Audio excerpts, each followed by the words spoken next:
counselors. This is Brook, Blair, and Brianne Oliver coming to you from Olmsted South, the all-girls STEAM Academy.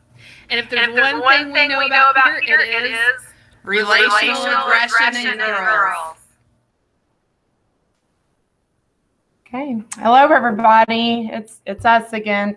Thank you for joining us today. We're happy to have you here. We appreciate your time. We're going to talk a little bit today about mean girls, also known as relational aggression. This is something, being in an all-girls middle school, that we deal with quite often, and that we feel like we have some information to share with you about.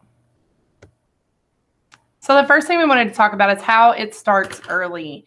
If you have young children or you've ever been around young children, you notice that about preschool age, you'll start seeing behaviors of relational aggression, specifically in girls. It a lot of times looks like them withholding friendship from other kids. So we're going to watch about a 6-minute clip.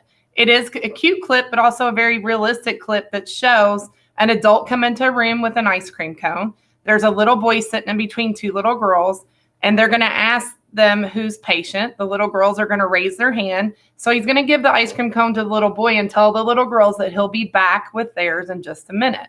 So we'll go ahead and start that. Bob Schwartz has asked them who is the most patient, and they didn't realize that meant that they'd get their ice cream cone last. Now the boy gets his first, and he's left alone with the two girls. Listen.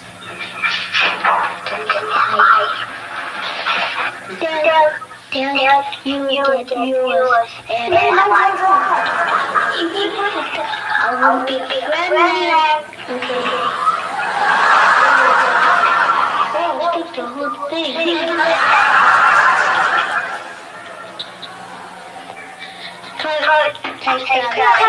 Can I be best friend? No, I'll never talk to you. Daddy, no. Come on, be a friend. I'm going to tell you. That's not shit.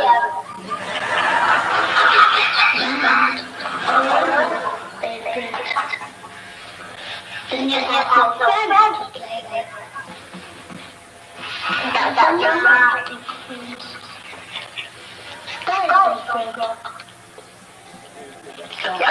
He's the only one who would be a friend.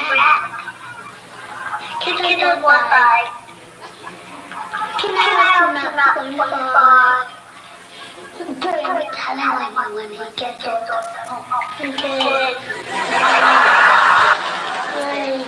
You almost cracked it.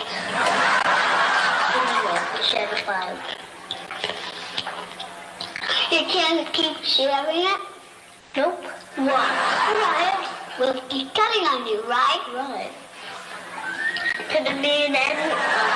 Right. No, not a teacher. Only me. Your mouth is all dirty. Let me see your mouth. Your mouth's dirty. Let me see your mouth. Your mouth's dirty. Let me see that. Mouth's dirty. Let me see your mouth. Dirty. Uh-oh, here we go again.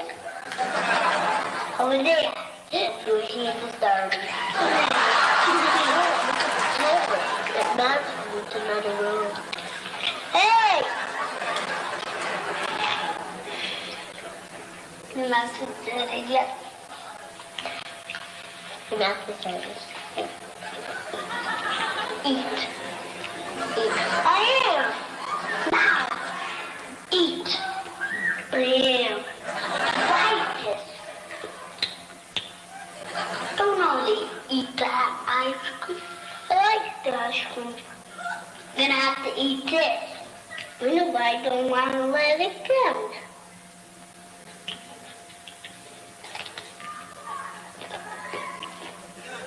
Look, it's dripping all over your hand. And now on my face. I look at him. Yeah. Getting it all over your shirt. Yeah, you're getting it all over your shirt. Now what? Now the man's gonna do nothing to you. Something's gonna do to you. I'm telling because you touched this train. Don't. Yes. Or else I won't be your friend. Oh, I don't know. And we didn't touch you at all. Yeah. Okay. I'm still paddling.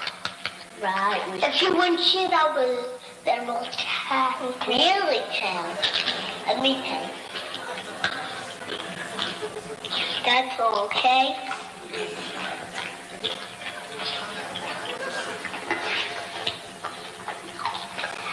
Let me go next door.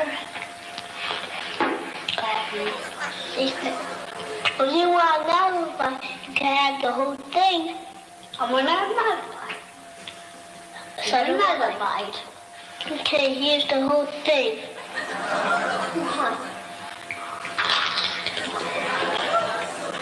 That's what I say. This is mine. It's yours now. I think we're tripping. I'm not having it. I'm having one more bite. One more bite to the house. That's okay. No, you already had one. No, you didn't. No. No, you're happy? No. Right. Right. No, we're not happy. We have one more bite, and that's what it's here. What? One more bite, and that will be the end for us. Let me hold it. I almost like the whole I'm not having it, boy.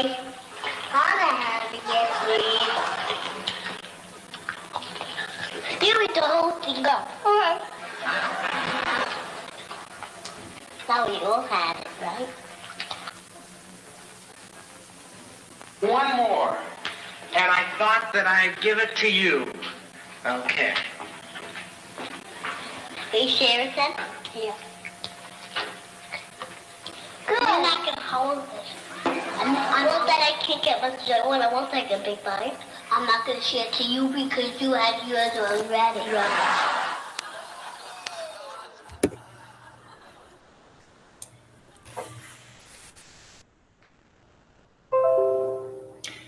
Okay, so as you saw in the video, I know this is kind of a younger version of it, but this is how it starts. They started out with bribery, then it turned into threats, then they started getting physically aggressive with him, then eventually they wore him down to where he just gave them the ice cream cone.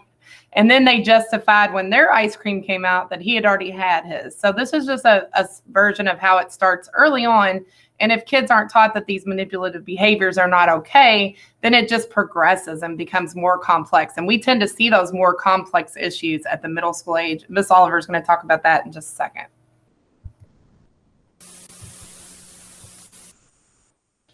All right, so just to give you a little bit of an overview, we've already kind of introduced the relational aggression, but we need to talk about specifically what it is. And the second thing we'll look at is it's not just girls will be girls. It is harmful, so we want to address that. And then the third thing, and probably the most important piece in this discussion is we already know a lot about this as school counselors, but we need to make sure our teachers are aware and we need to get our students involved because they're the ones that this is really all about. And we want to have them advocate for themselves and for others. And then finally, we will share a parent resource. So you'll get all 4 of those components in the presentation. So is it fetch or not really?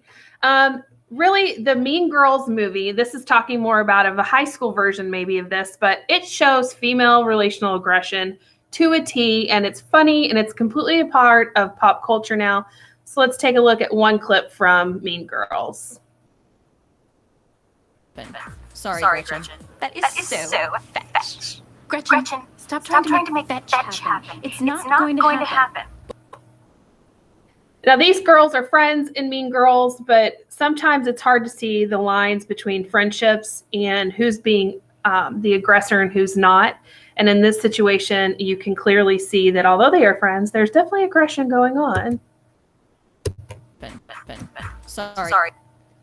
All right, so relational aggression defined. I know you can read this, but I'm just going to point out a couple of things. It's really about those peer relationships. And the reason that sometimes this is overlooked is because it's social exclusion, which you can't always pinpoint easily. It's gossip, it's clique forming so that people are left out. And a huge one, as we all know, is the cyberbullying element that we see now with girls.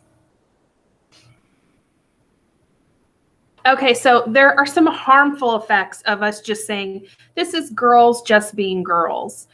This is not normal behavior, but somehow it's been placed on it as a normalcy for this age group, particularly in middle school, but also just for, girls in general. As you saw in that first video with the little girls, if an adult saw that happening, they probably wouldn't even notice that there was aggression happening, because very often we think of aggression as boys hitting. But it can definitely be manipulative behavior. So we have to learn to identify these behaviors and help kids work through them and find other ways to handle social situations. Unfortunately, and we all see this as counselors, but these are the things we need to make our teachers aware of, is that there are consequences to this, including depression, anxiety, absenteeism. We see a lot of that, and even suicidal ideations from our girls.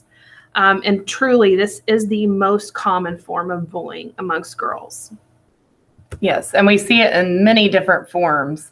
So when it comes to your teachers in the classroom, they often will be purposefully blind about it. Turn a blind eye, turn a head. And as a teacher, and having been a teacher, as both of us were, we understand this to an extent that you can't address every small behavior in your classroom. However, if these behaviors are not addressed, they lead to bigger issues. They usually lead to a storm that takes a whole lot of time to clear up, is basically the best analogy that, I can think of right now. But not turning a blind eye, not making it a normalcy. Oh, it's just girls being girls.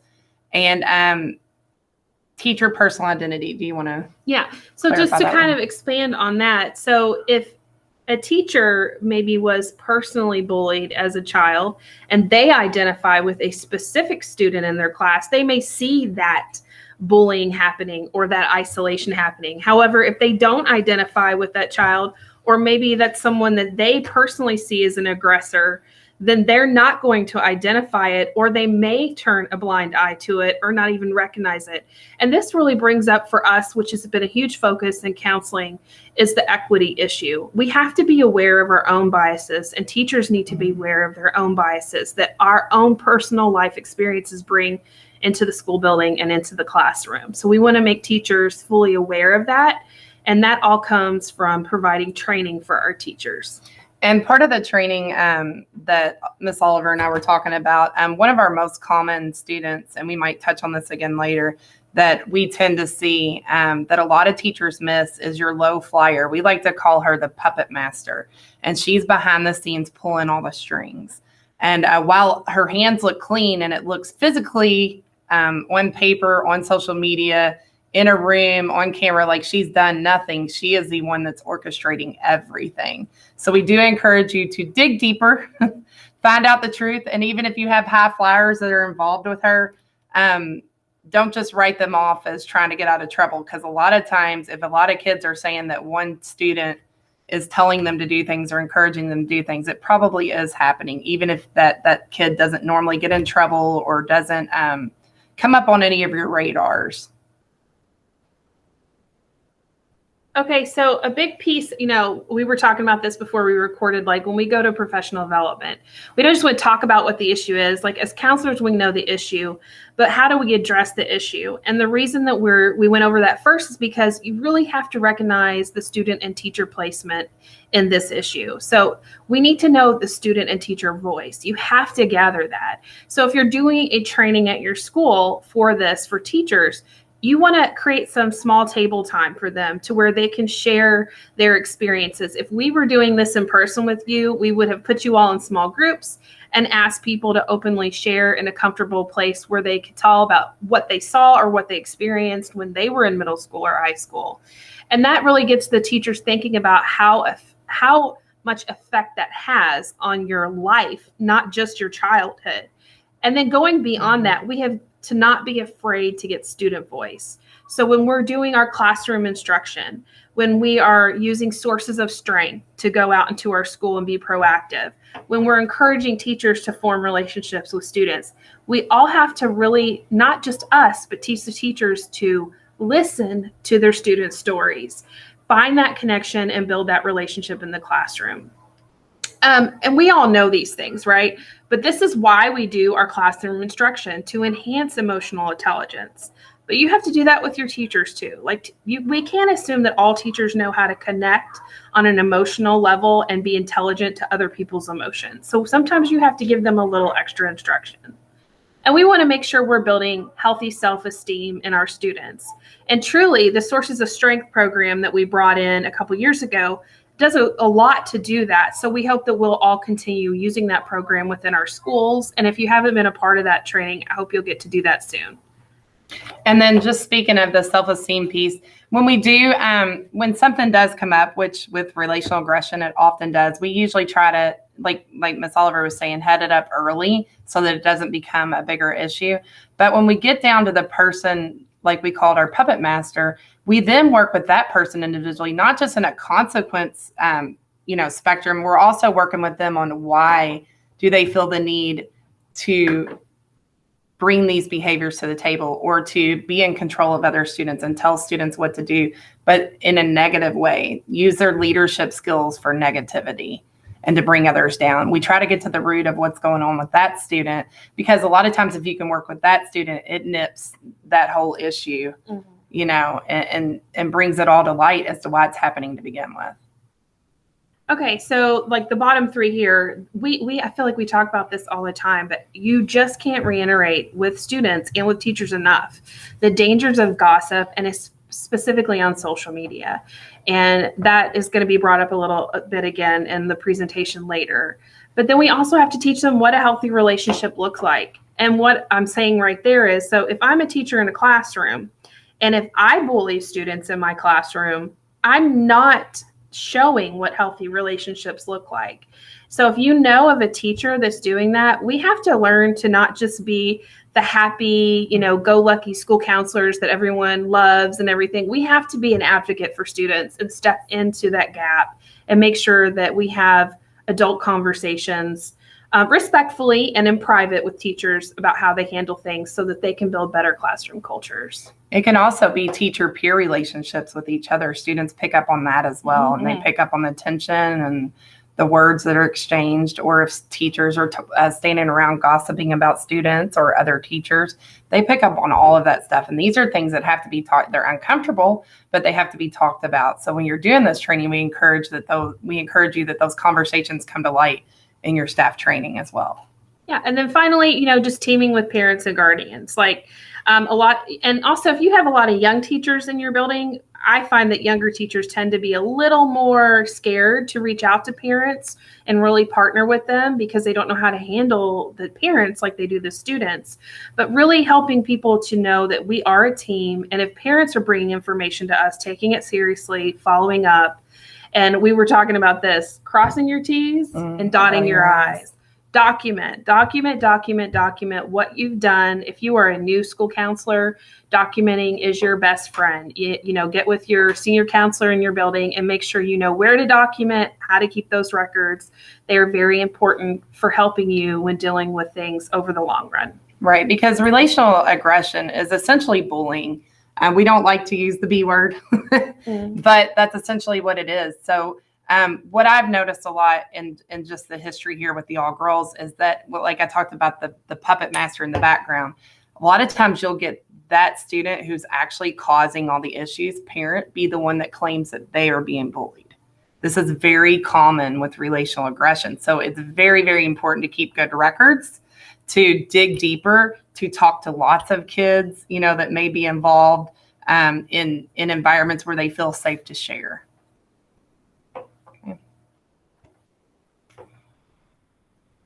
Okay, and let's just be honest. We're going to go back to Mean Girls here for a second. But truly, social media today is your modern day burn book. So let's take a look, just in case you aren't aware of what a burn book is. It's going to be explained. We apologize for any language. It's our burn book.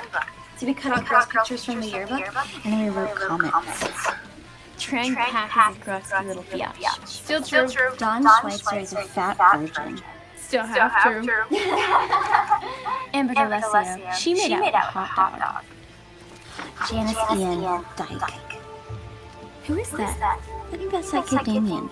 Yeah, he's almost too gay to function. That's funny. Put that in there. Oh no. Maybe that was only okay when Janice said it. And they have this burn book where they write mean things about all the girls in our grade. What does it say about me? You're not in it. So as you can see, like even Katie in this movie, she starts out as the innocent one more so. She's unaware of the culture of this school. But in the end, there's that peer pressure. So, you know, the whole thing is we're not trying to say these are bad girls or these are good girls. Truly, when you have a large population of girls together, there's going to be peer pressure to act upon something, even if it's not how you feel or you know it's wrong. So really creating that ability to advocate for yourself and to have self-confidence that you don't have to join in those types of behaviors when they start coming up. And you're always going to have your alpha girls in school. Some will use their leadership in positive ways, and others will be determined to use them in negative ways. So a lot of times it's also teaming with those alpha girls and teaching them how to channel it in a positive way instead of a negative. Make them a part of your sources of strength. Make them a part of your different activities you have going on around school where they can do positive things and they can use their leadership in a positive way. Yeah, it's very important. Be a part of the solution. And you know, before we move on from social media, because that was really what this was a reference to, you have to have your parents involved in this. You have to share resources with your parents. And at the end, we're going to give you a specific resource that you can share with parents because they are the ones in control of their social media. And we only have so much control in that area when it comes into the building. But if we can educate parents on the dangers that are happening out there, because truly a lot of parents aren't aware. We're aware because we're in school every day with young people, but parents don't have any idea often what's going on. And unfortunately, some of them do have an idea. And we'll talk a little bit about how that looks like in adults here in just a moment. Or they get misinformed because students share with them what they want them to see, and they're not technologically savvy to see the rest of what went on. Right. So that's another common thread.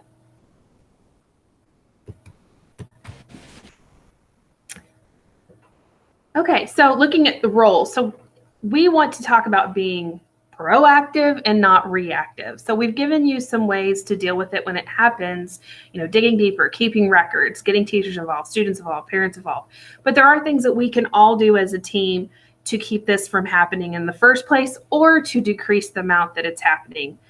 So I'll take the first couple and then Brooke will talk about the last two. But as a school counselor, like we can't take care of all the issues in the building. And that's why we have emphasized training your staff and making it an experience for them where they sit down in small groups and think about putting themselves into students' shoes and what that looks like today.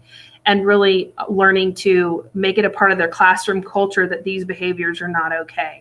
Providing them resources, and not just them, but other administrators, your APs, your principals, and also parents. And then finally, we have to lead by example in how we interact with our peers and how we interact with students.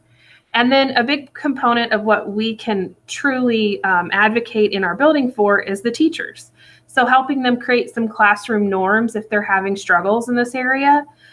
Teaching them how to identify the issues, which we're going to give you some resources that you can reference.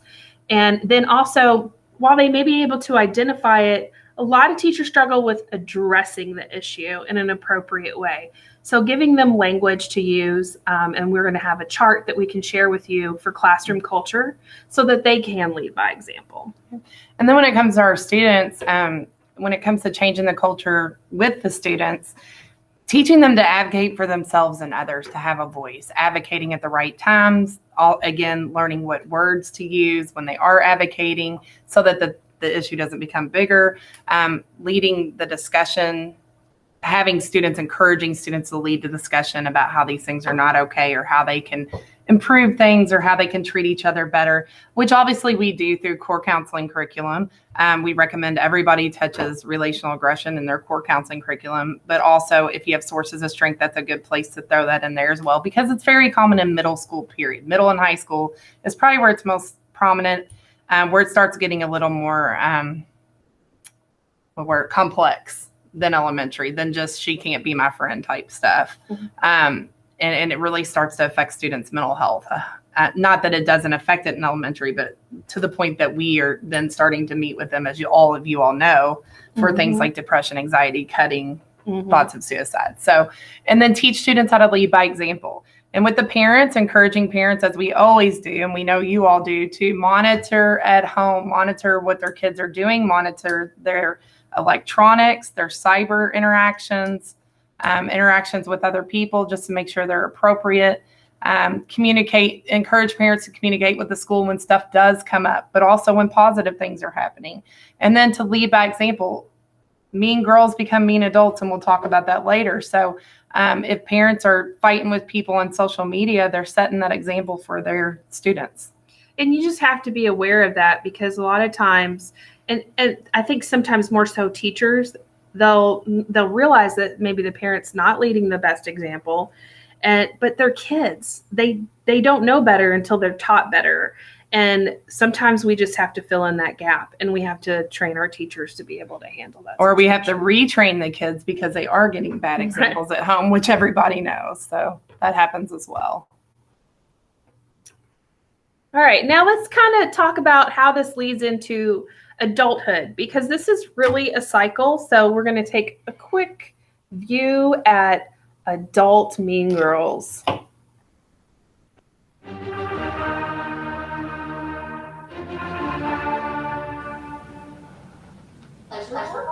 Well, everything ironically in chaos, and the mindset so now we're your questions. As you so this is how we celebrate.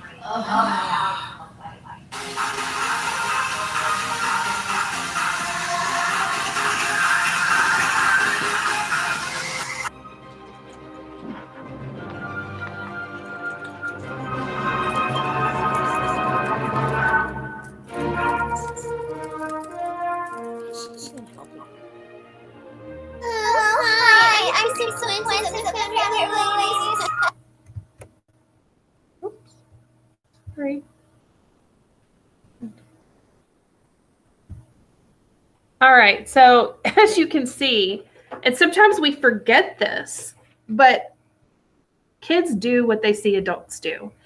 I don't know about you all, but every time I get on something about public schools and it's some hateful post, I'm like, Brianne, don't read the comments. Don't read the comments, because they're going to make you upset.